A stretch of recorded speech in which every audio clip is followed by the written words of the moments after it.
All right, so we're going to talk about discounting. So in terms of time, what happens over time? There are two things we have to consider. One is, how do you treat an income source that gives you money over time? Right?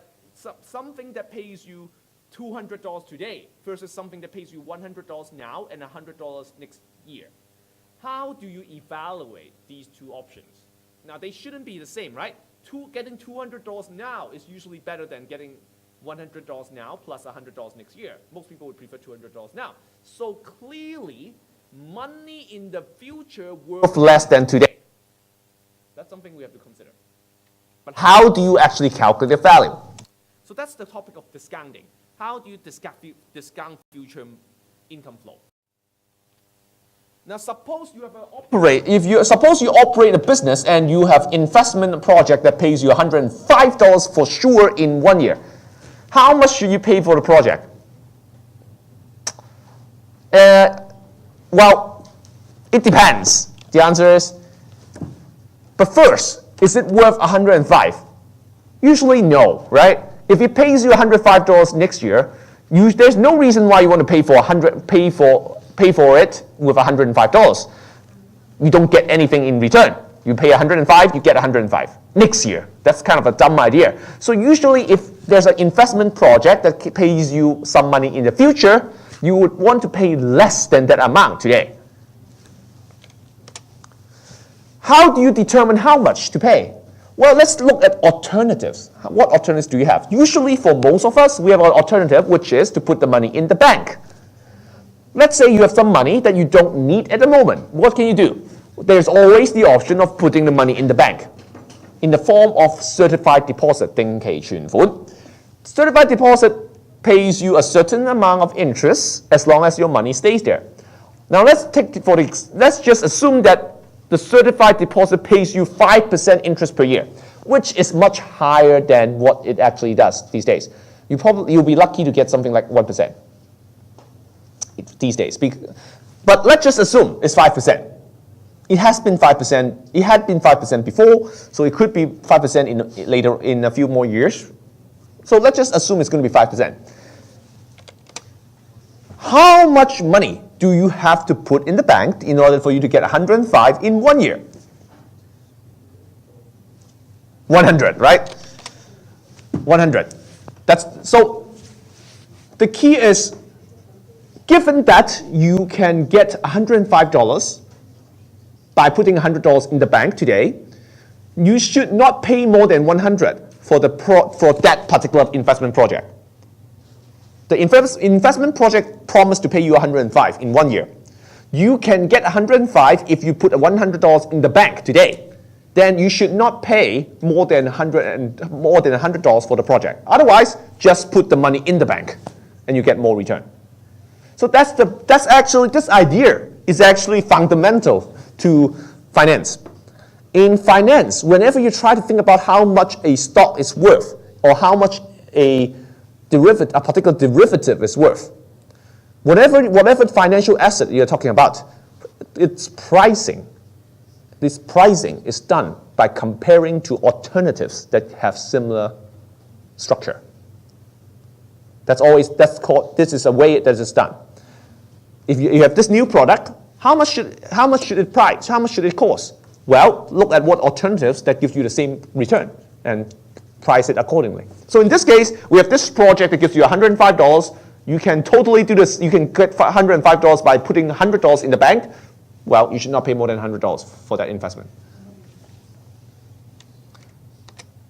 This is called present discounted value. You are discounting a future income to an amount that is less, right? The project pays you $105 in the future, but you are only willing to pay $100 for it today. So you have discounted it. So in many cases, in actually all cases that involves future benefit, that's what you have to do. No matter whether you're the government trying to evaluate the benefit and cost of building a new airport runway or a new bridge, or whether you are designing an investment instrument that pays people over time, you always have to consider What's the value of this project today? Now, if it's 5% interest, then you get $105 pay after 1 year. Then it's so if under 5% interest, $105 paid after 1 year is only worth $100 today. You can actually express this relationship in the following way. 105 divided by 1 plus the interest rate from the bank gives you a 100. That's how you can express this relationship. You can extend this logic to multiple years. Now R is called the discount rate because it doesn't have to be interest rate. But for now we just consider it to be interest rate. So if R is the discount rate, then the present discounted value of $1 pay after 1 year is 1 divided by 1 plus R. If it's 2 years, then you just discount it twice, so it's 1 over 1 plus R squared. And if it's n years, then it's 1 over 1 plus R to bracket to the power n. So that's the formula used in reality. That's the formula used in reality. That's how it works. Now, if you don't have the same, well, when you have income from many years, then you just add them up, right? If you have income from many years, then you have wow, the screen is completely off. Like for example, you have money from year 1, then you discount it once. You have money from year 2, you discount it twice. You have money from year 3, you discount it 3 times. And so on and so forth. That's how you do it.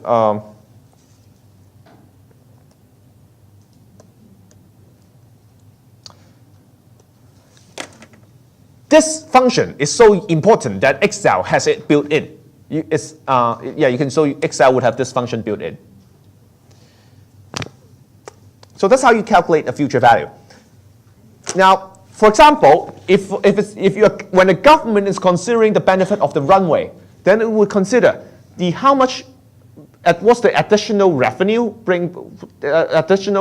we can expect from the runway in the future, and as well as any benefit that you can measure, right? For example, more tourists, more goods sold by Hong Kong. You would consider what's the benefit in year 1, what's the benefit in year 2, what's the benefit of year 3, and then discount them accordingly. That's how government measure the benefit of a new project. And when government goes to the Legislative Council and asks for money, the government say, look, based on our calculation, we decide that the new runway would generate this amount of benefit to Hong Kong, and it only costs that amount to build. So we should do it. So it ultimately depends on this. And as I said, if you look at the formula, how much a project is worth depends a lot on what's the discount rate. So as I said, the way that you should do this is to consider what would comparable investment project pays you.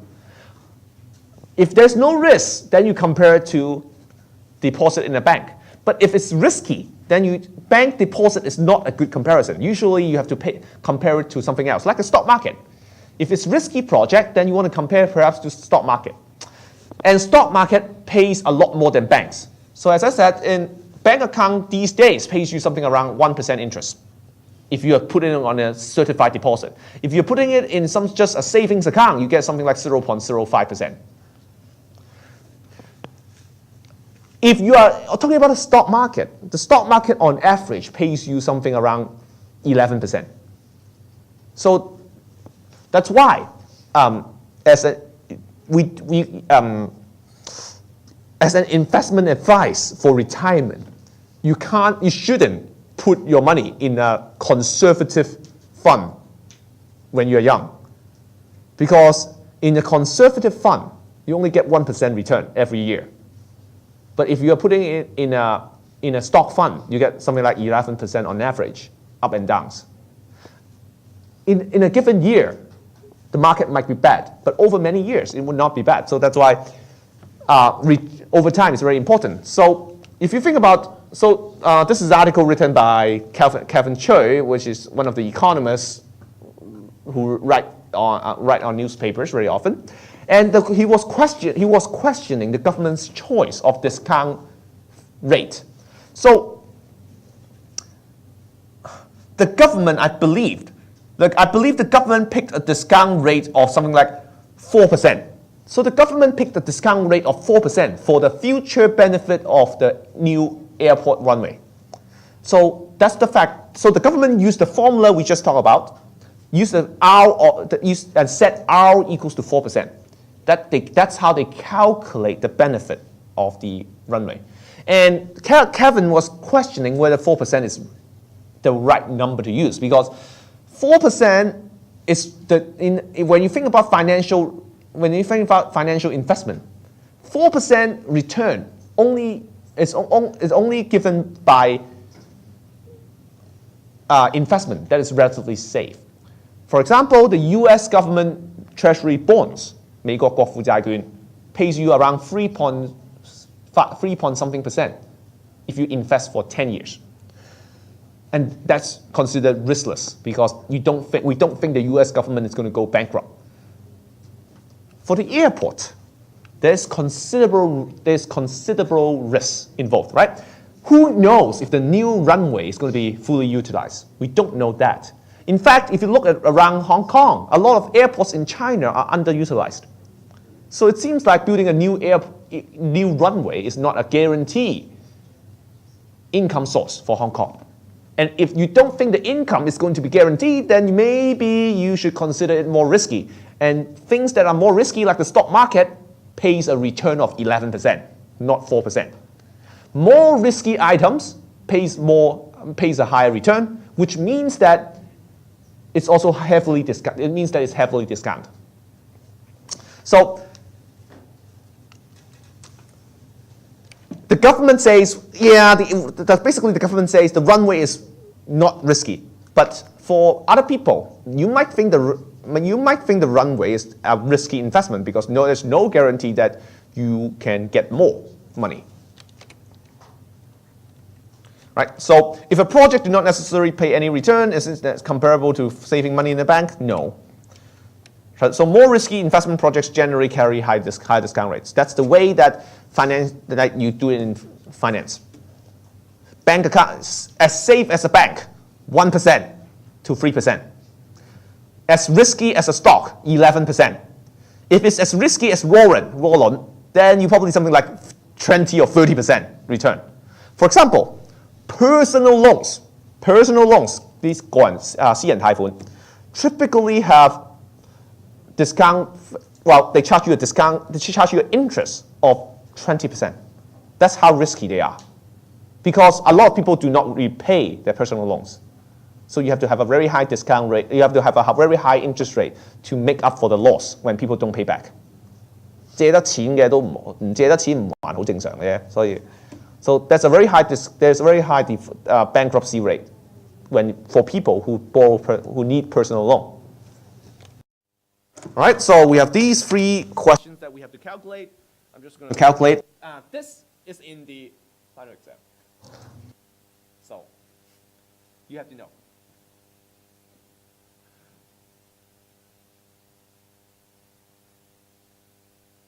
So $200 paid after 4 years. So you get nothing in the first year, nothing in the second year, nothing in the third year, $200 in the 4th year. All right?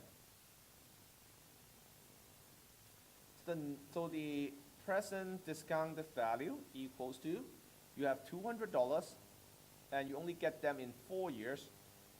So you have to discount it 4 times. And that's 200 divided by 1 plus 0.03 because it's 3% interest. And that means calculator. Let's see how much that is. So you have 200 divided by 1.03 to power 4. So it's only worth $177.70. All right. So future income worth less today. What about $200 if it's paid 8 years after? The longer it goes, you can expect it to worth less, right? Who would like to wait for 8 years before receiving money? So let's take a look. So that's 1 plus 0.03 to the power 8.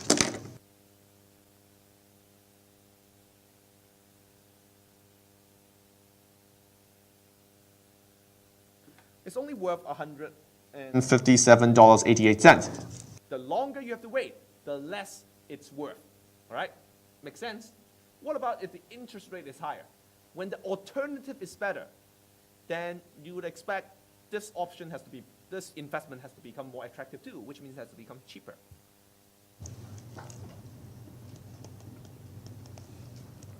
So 200, 1 plus 0.005 to power 4.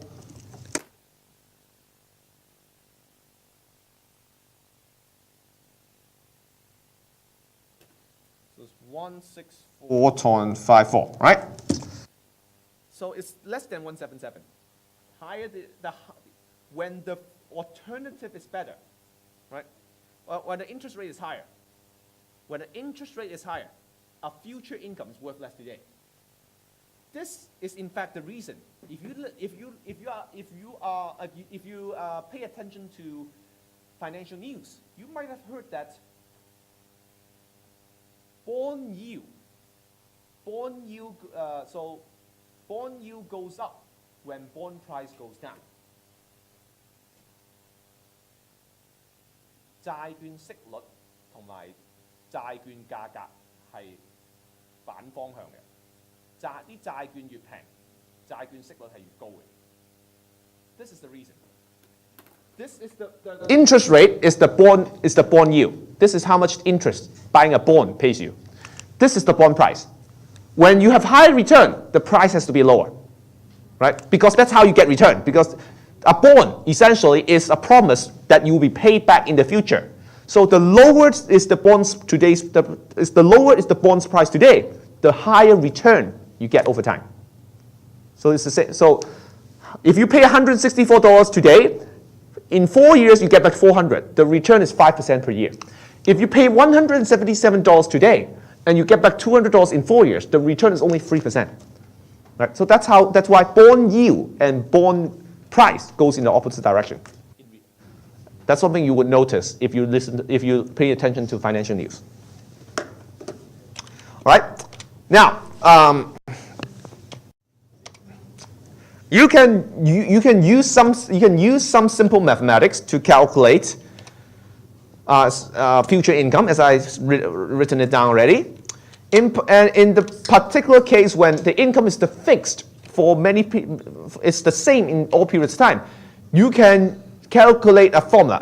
This is not test. The test only goes to the previous slide. This is not test.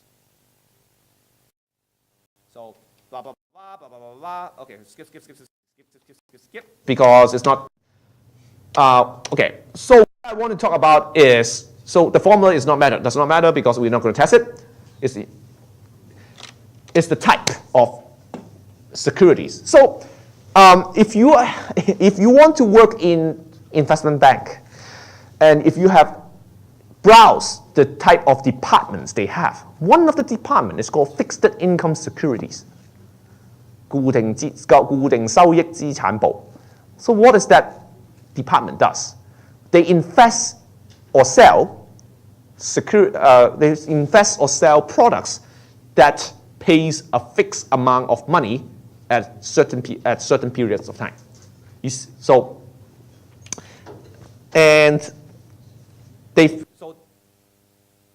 Whenever you talk about these type of products, then there are three aspects that you have to consider. One is maturity. When does this product end? Like essentially a financial product is a contract, right? It's a contract between the buyer and the seller, where the seller promised to pay the buyer some money in the future. So when does the contract ends? If you buy US Treasury bond. Let's say a 10-year US Treasury bond. When you buy that, you are essentially signing a contract with the US government. The US government promised to pay you back in 10 years. Right? So that's the maturity. How long is the contract? Face value is how much the money you get back at the end of the contract. So when you buy $10,000 worth, when you buy US Treasury bonds, you can buy as low as 100. That means the US government promised to pay you back $100 in 10 years. That's the face value. Coupon is the regular payments in between before maturity, usually quoted as a percentage of the face value, called a coupon rate, and they are paid semi-annually. So you get money once every 6 months. Not every product would pay you a coupon rate. Some of the coupon, if you buy U.S. Treasury bonds, only the long period U.S. Treasury bonds do that. The short period U.S. T-bills, Treasury bills, like 3 months U.S. Treasury bills, do not pay you anything other than the face value. So different financial products have characteristics, and the ones that you see very often, finally, price, right? How much do you pay for it? Okay, so as I said, short-term bonds usually pay no coupons. So if you borrow money to the U.S. government for 3 months, they don't pay you any coupons. They just pay you back the face value. Okay, so you borrow the U.S. government says, I promise to pay you $100 in 3 months. How much are you willing to pay for that right? And you say, well, maybe $99. Okay, then the government says, good, you give me $99 and I'll pay you back $100 in 3 months. Then there will be nothing else in between. That's zero coupon bonds. Coupon bonds makes a series of payments up to and including maturity date and pays the face value. There will be long-term U.S. Treasury bonds. So the U.S. government says, I'm going to pay you $100 in 10 years. How much are you willing to pay for that right? And you might say, well, okay, do you pay me anything in between? And the government says, yes, we're going to pay you $3 every year, or $1.50 every 6 months. And you say, okay, I'm going to pay $99 for that. And then so that you pay the government $99. The government pays you $1.50 every 6 months, and after 10 years, you get back $100 too. That would be coupon bonds. Pay something that's so. Savings account can be considered to be some sort of a coupon bond, right? Because a savings account and especially certified deposit, you get interest once in a while. So that's a coupon bond. Finally, mortgage is actually one type of fixed income securities, which is why if the last financial crisis is so related to the housing market, because the fixed income securities department sells a lot of mortgage-related securities, the mortgage-backed MBS, mortgage-backed securities.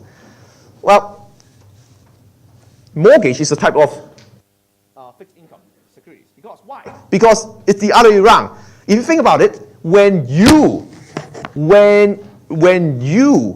borrow money from the bank to buy an apartment, you're essentially, what happens is the bank pays you money and you promise to pay the bank a fixed amount every month, right? So you are essentially providing interest, you are essentially providing coupon payment to the bank.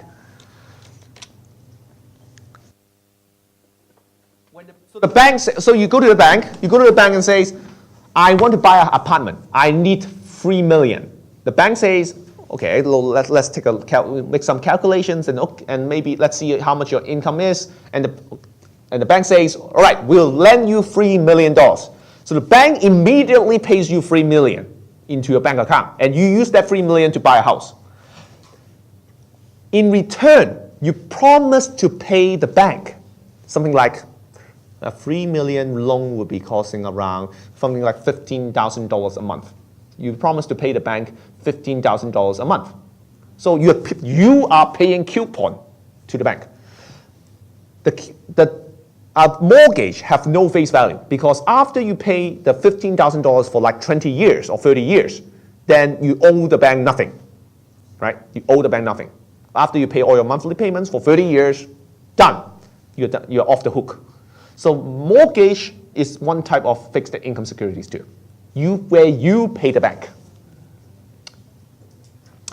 All the interest, all the payments and interest involved are calculated with the formulas that we talk about. It's just that simple formula. There's nothing more complicated than that.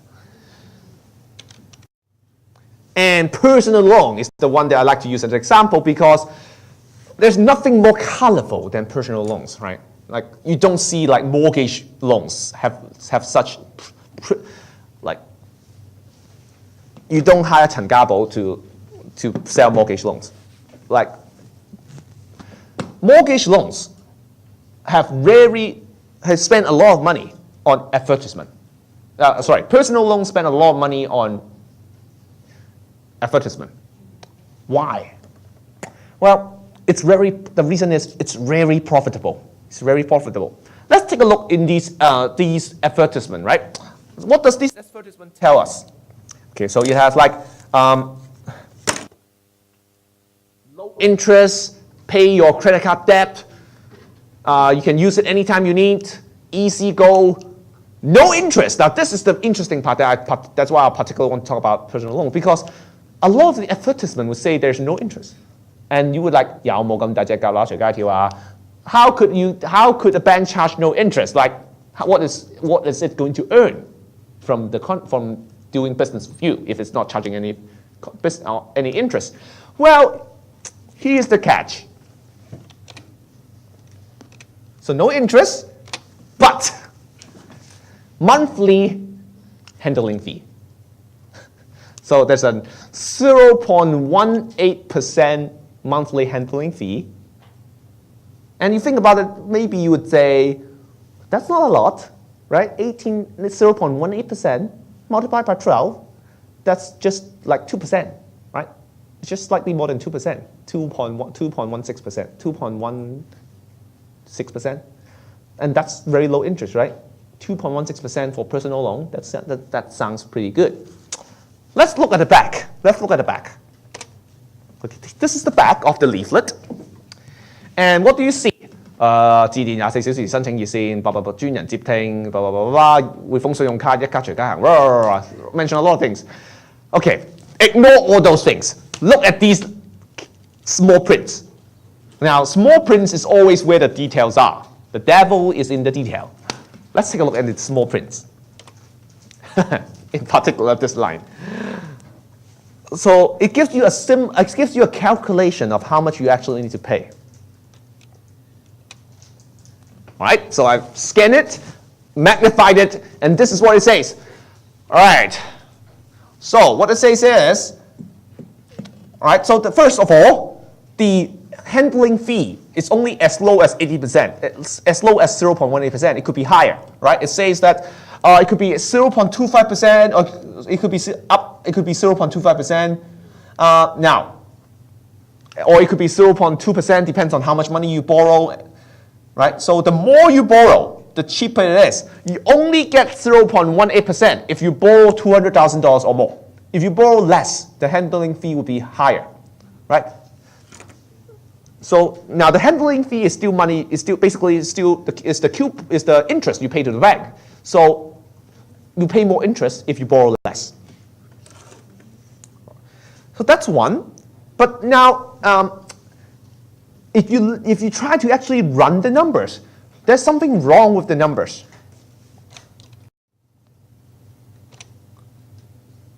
Now, if you take a look at the numbers, the monthly interest rate, even the highest one, is 0.25%. But if you take a look at the small print in the previous page, and it's very easy. Just go to any bank and ask for their personal loan leaflet. And read the back. You would see that the quoted actual yearly interest rate is somewhere around 4 to 5% at least, at the minimum. Now, no matter how you calculate, right? As I said, 0.25% times 12 is 3%. How do you get 5% out of that number? You can't.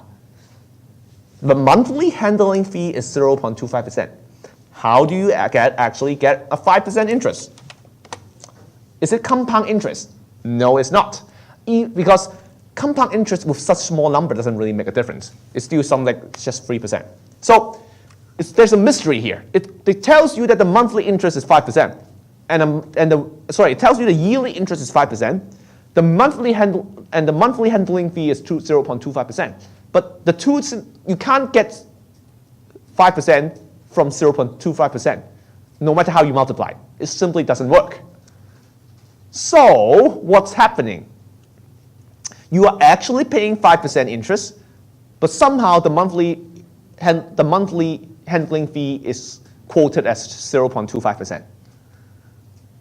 What happened? Now, to understand what happened, you have to understand how the personal loan works. Now, the personal loan, so let's say you want to borrow $10,000, right? And let's say you borrow it for 4 years. When do you start paying back? Anyone actually tried a personal loan? Probably not, right? Never try. Don't try. Dumb idea. So, but how does it work? If you borrow $10,000 in personal loan, when do you start paying back? Let's say if you borrow it for 4 years, when do you pay it back? Do you pay it back at the end of 4 years? No. Once you pay back starting next month. That's how it works. You borrow $10,000 today. You start paying back next month.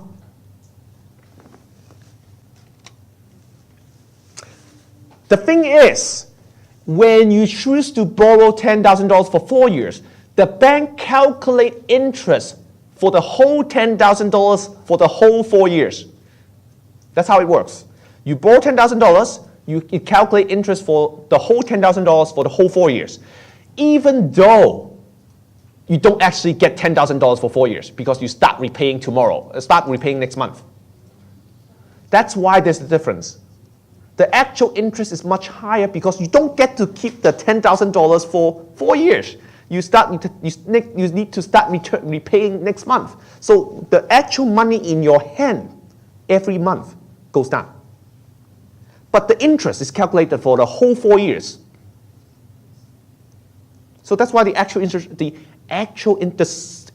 rate is so higher. So in the first month, you pay 0.25 of $10,000. In the second month, you paid 0.25% of the $10,000. In the 37th month, you still pay 0.25% for the $10,000, even though by then you would have repaid the vast majority of the money you have borrowed. You still have to pay 0.25% of the $10,000. That's how it works, which is why you can see that towards the end, the actual interest rate is extremely high. Towards the end, think about the 47th month. You have paid so much money that you probably owe the bank only a few $100s. Yet you have to pay 0.25% of $10,000 as interest. So that's what?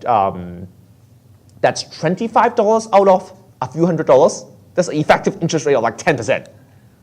That's why the actual interest rate is way higher than what the front imply. It's 0.25% of the whole amount you borrow, not the money that you actually owe at that moment. That's why. So it's very deceptive marketing practice, but the law only requires the law only requires banks to disclose the actual interest rate. And they disclose it. They disclose it at the back with very small print. So you have to be really careful when you read these kind of advertisement. So, dumb idea. The actual annual interest rate is calculated with the formula we have. It's the same formula we have. So that formula is the one that they use. And something that when I was trying to figure out this discrepancy, because you cannot actually find any educational material from the government or anywhere about why there's such a difference. No one actually teach people about the difference. No one cares, it seems like. So there's no official documents on why there's a difference. Everyone says the interest rate is calculated with a formula provided by the chamber, the banking association. And you can't find that formula anywhere on the Banking Association's website. There's just no information whatsoever on how this is calculated. If you understand the formula of how present value works, then you can try calculate and you will see that this is how it works. The numbers would work out exactly.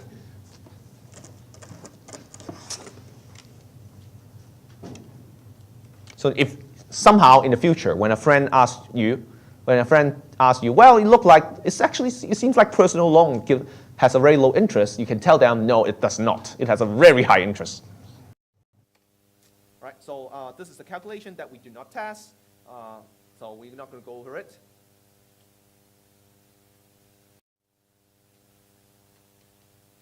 So, okay, these are not going to be right. So, right. Now, something about, so now I'm going to go second part of the second part. Is time preference. It's related to discounting, but it's not the same in that in discounting we use some sort of interest rate, right? We use some sort of interest rate. But if I ask you a question in a different way, suppose I am going to give you $100 at this moment. And suppose I can instead give you money after 2 weeks. How much money would it take you for you not to take the $100 now? Right. So it's a bit different. It's not the same as before. It's similar, but it's not the same. Because now I'm asking you, do you want, if I pay you $100 now versus some additional amount in the future, how much more do you want? Now, how many people are willing to wait for something like $105? No one. What about $120? 130? The key is, it looks like for most of you, you would want quite a bit of money if I ask you to wait before you get some money, right? And if you calculate the discount rate from that, if you calculate what interest rate would that imply, like think about it. Let's say I can pay you $100 now or $120 in 2 weeks, and you want $120, right? That's effectively a 20% discount for 2 weeks. No financial investment would give you 20% return in 2 weeks. But that's routinely what people would require if you actually ask them, okay, $100 here, $120 2 weeks. Which one do you want, right? That's what people would choose. People want a lot of money if you ask them to wait. If you just put $100 and $105, people won't wait. They want $100 now. So it's a bit different. So now, in economics, this is not a test. I think this is not a test. We just test discounting, not time preference, because it's more difficult. But the idea is, you can calculate utility just like you calculate present discount value. You can calculate utility by saying that the overall utility equals to utility today plus certain number times the utility tomorrow plus a certain number squared times the utility in 3 days and so on. So it's the same idea. You can calculate the present value of some sort of future income. You can calculate the present value of some sort of future utility. You can do that. And that's how economic model works in general. The thing is, there's a mismatch between what interest rate you get in reality, like in a bank, you get 1% per year. Stock market, 11% per year. There's a disconnection between what you see in the financial market and what people want. If I ask you, $100 now or some extra amount tomorrow, in 2 weeks, most people say 120. That's 20% interest for 2 weeks. No one pays that in the actual world. Why do you want so much? So there's a disconnection. And it's kind of puzzling. How come people want so much money in order to wait for 2 weeks?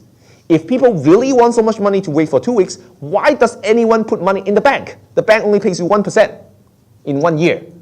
If you tell me you want $200, you want 20% return in order for you to wait 2 weeks, shouldn't you all just take money out of the bank and spend all of them? Now, I think it actually makes a lot of sense if you think about this question. If the bank pays you 0.05% interest, like what it does right now, HSBC pays you 0.05% interest. Why should anyone put money in the savings account? It pays you absolutely nothing in the savings account. Why don't you use it for something else? So it's a question that has puzzled economists. Why would people put, you have this problem. People put money in the bank, but then if you ask them how much money do you want in order not to spend the money now, they would want to have very high return. So you have this disconnection between what they actually do and what they say they want. And all right, economists have run a lot of studies on how much people, so this is, if you want to connect with the previous slides, this is what it is. The delta is equals to 1 over 1 plus r. Economists have run a lot of studies with actual money, and the thing is, it's very puzzling.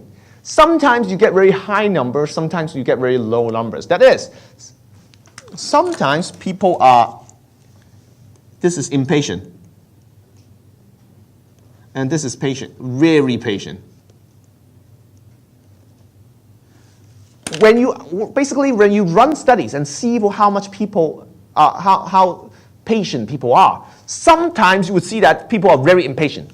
Yes, just like if I ask you, $100 now or some money in the future, you would tell me, I want a lot of money, and if you want me to wait. So that's impatient, right? Because you want the money now. But then if you look at studies where look into interest rate and financial investment return, interest rate is 1% or 1% for certified deposit and 0.05% for savings account. People must be really patient if they're willing to put money in the bank. And they do put money in the bank. So now you have calculations that show people are very patient. And then as economists and psychologists too, you look like, wait, what's happening? So are people patient or are people not patient? So that's something that's very puzzling. Very puzzling. And the puzzle can be resolved if I ask you a second question. So I asked you a first question is if I can give you $100 now, or you can get some additional money in the future. And most of you would probably want something like $20 in order to wait. But what if I ask you a second question? What if I can give you $100 in 1 year and $100 in 1 year and 2 weeks? How much more would you want in order to wait the additional 2 weeks in 1 year?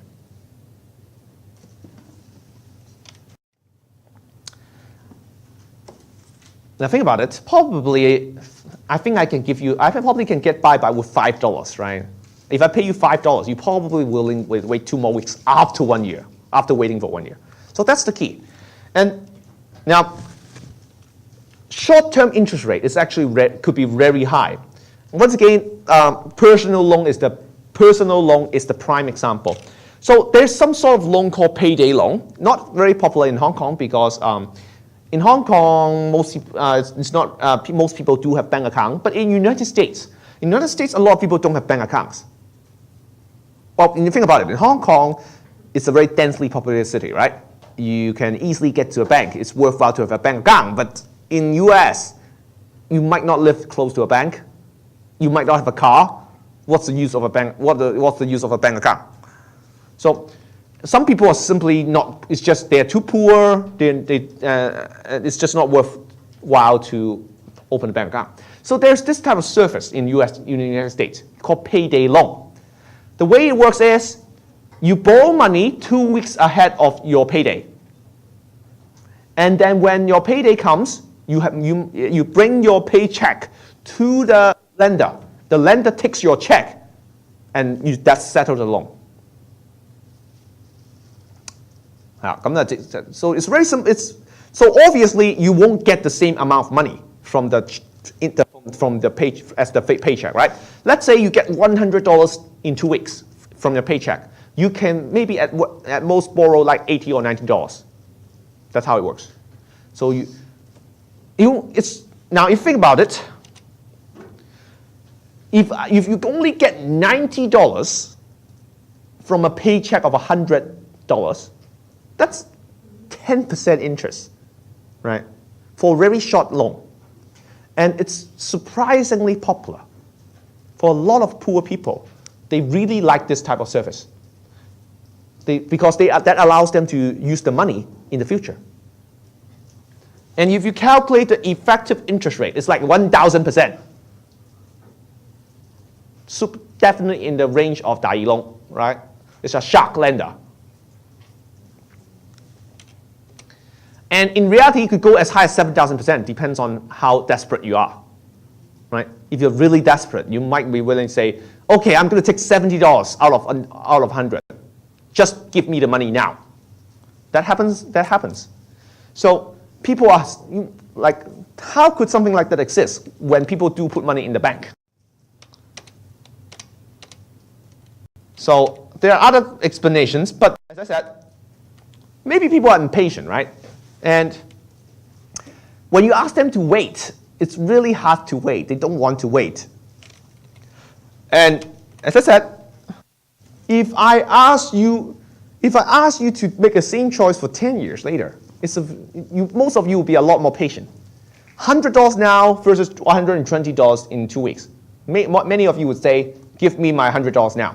But if I ask you $100 now $100 in 10 years versus $120 in 10 years and 2 weeks, most of you would say, obviously 10 years and 2 weeks. People behave very differently when you ask them to wait now versus waiting in the future. It's always hard to wait now. And that's one of the major findings in the intersection of psychology and economics, is that people are impatient. If you ask them to wait now, they want a very high compensation. But if you ask them to wait in the future, they would say, oh, sure, I can wait in the future. And if you think about it, people do that a lot. People do that all the time. Think about it. Let's say, if I ask you, do you want to quiz now or do you want to quiz next week? You say, next week. But when the next week comes and I ask you, do you want to quiz now or quiz the week next week? And you tell me next week again, right? And or when you're studying for exam, when you're thinking about studying for the final exam, do you want to study today or do you want to study next week? You say, oh, I will start studying next week. I will work very hard next week. And then when next week comes, what happens? So I say, maybe another week. People are very impatient. You don't want to do the hard work immediately, right? You want to put the hard work in the future and then have the good things now. So this is what we call hyperbolic discounting in psychology and economics. It's people really discount. People really think that the future is not worth as much as today. Today is very special. When you ask people to do difficult things today, they don't want to do it. But people, they do want to enjoy today. Right? It's the flip two sides of the coin.